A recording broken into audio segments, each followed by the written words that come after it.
Super fresh at hot off the press. Artista update para sa inyong mga beshi. Grabe ang sipag at energy ni Kim Chiu.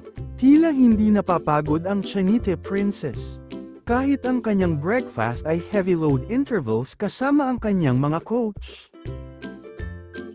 Parang hindi kumpleto ang araw kung wala ang kanyang vibrant presence sa showtime. Sabi nga ng kanyang fan, "Our daily dose sunshine is here and super taas ng energy niya. Chiu day in showtime, parang hindi napapagod.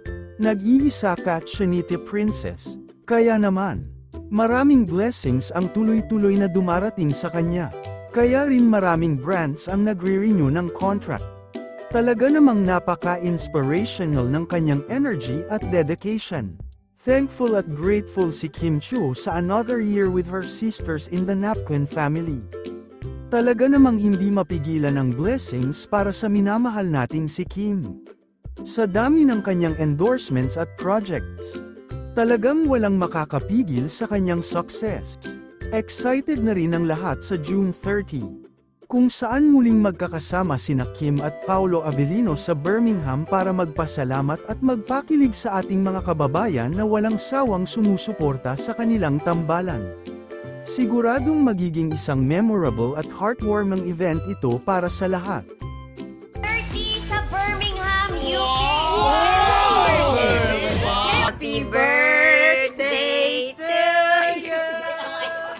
Happy birthday to you!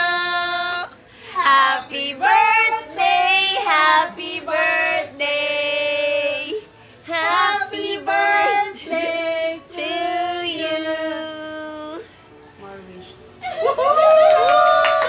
Ay, hindi ko nakita yung blue. Parang dapat ulitin. Mag-wish ka, ma. More payat, more pounds mawala. Kasi ang payat mo na. Ay, nawala ko na. Nawala na. Lord, more pounds to lose. Yeah. Ang payat niya, oh. Petong leg. Si Sai nag-bake.